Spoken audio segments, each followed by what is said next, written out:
जय हिंद दोस्तों, study time पे आपका स्वागत है। आज हम लोग महेश बर्नवाल जी का एनसीईआरटी सार संग्रह का environment and ecology chapter start करने जा रहे हैं। वन लाइनर क्वेश्चन है, तो चलिए पहले क्वेश्चन से स्टार्ट करते हैं। देखते हैं पहला क्वेश्चन क्या कहता है। पहला क्वेश्चन कह रहा है, पारिस्थितिकी किनके मध्य पारस्परिक संबंधों का अध्ययन है। तो ये अध्ययन है जीव और वातावरण के। फिर बोलता है पर्यावरण के 3 प्रमुख घटक कौन से हैं। तो पहला हो जाएगा जैविक संगठक, दूसरा अजैविक या भौतिक, इसको अजैविक या भौतिक संगठक कहा जाता है, एंड थर्ड लास्ट हो गया ऊर्जा संगठक।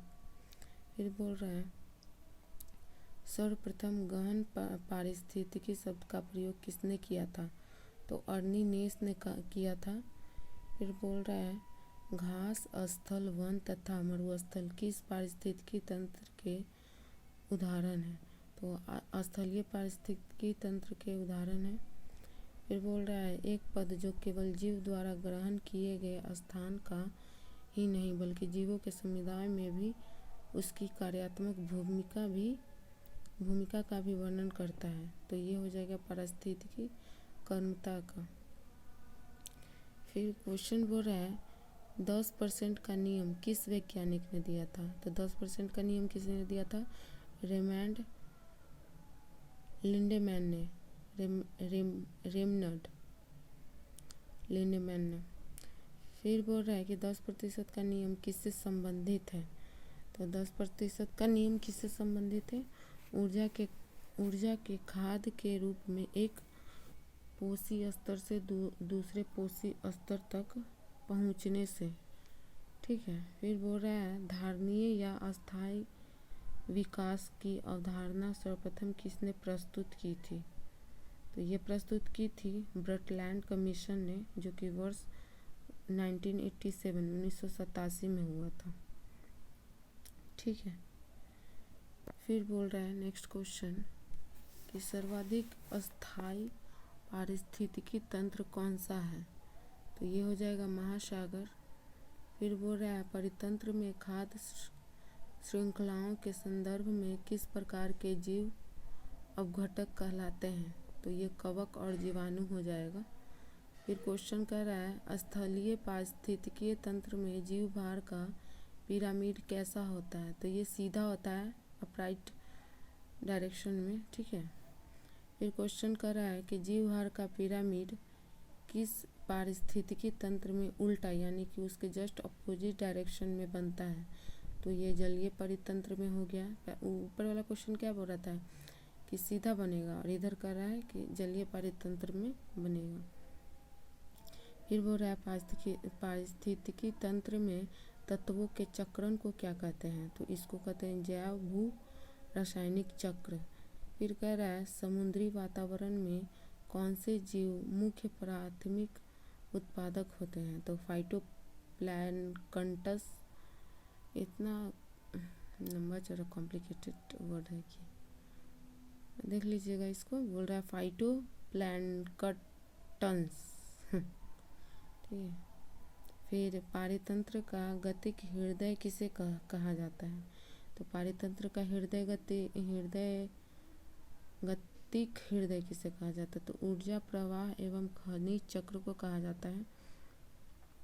फिर नेक्स्ट क्वेश्चन बोल रहा है किसी क्षेत्र के सभी जीवधारी तथा वातावरण में उपस्थित अजैव घटक संयुक्त रूप से किसका निर्माण करते हैं। तो ये पारितंत्र का करते हैं। ठीक है। फिर बोल रहा है पारिस्थितिक तंत्र की ऊर्जा का प्रमुख स्रोत किसे माना जाता है। तो ये सौरिक विकिरण यानी सोलर रेडिएशन जो होता है उसको माना जाता है। ठीक है। अब देखिए फ्रेंड, यहाँ पे क्या बोल रहा है। यहाँ पे कुछ डायग्राम दिया हुआ है। भारत में रामसर आदि भूमियाँ, इस यहाँ तो 42 बता रहा है, अभी तो करेंट में लगता है 46 हो गया है। उसको देख लीजिएगा। यहाँ पे आर्द्र भूमियाँ दे रहा है जम्मू कश्मीर, लद्दाख, हिमाचल प्रदेश, पंजाब, केरल, राजस्थान, उड़ीसा आंध्र प्रदेश, असम और तमिलनाडु का दे रहा है, ठीक है। जिसमें से कि इधर त्रिपुरा, मणिपुर, उत्तर प्रदेश, पश्चिम बंगाल, मध्य प्रदेश, गुजरात, महाराष्ट्र, बिहार और झारखंड में। तो इसमें से देख लीजिएगा आप, रामसर साइट आता है, ठीक है। कुछ तो आप लोग को याद ही होगा, जैसे उड़ीसा में चिल्का झील, भितरकनिका मैंग्रोव, ये सब बहुत इम्पोर्टेंट है फ्रेंड। आंध्र प्रदेश का कोलेरू झील, असम का दीपोर बिल, ये सब तो पॉइंटेड है बहुत ही ज़्यादा। मणिपुर का लोकटक झील, ठीक है। गुजरात का नल सरोवर पक्षी अभयारण्य, मध्य प्रदेश का भोज आर्द्रभूमि, बिहार का भी याद रखिए, ठीक है, कांवरताल आर्द्रभूमि, ये सब। उत्तराखंड का आसन कंजर्वेशन रिजर्व।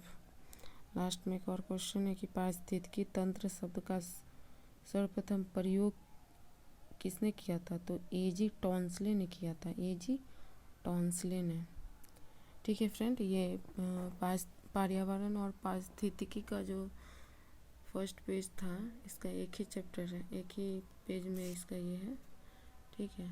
नेक्स्ट में हम लोग नेक्स्ट चैप्टर का दूसरा टॉपिक देखेंगे इन्वायरमेंट का, ठीक है फ्रेंड। तो मैं अपने अगले वीडियो में इसको बना देती हूँ, ठीक है फ्रेंड। थैंक यू, जय हिंद।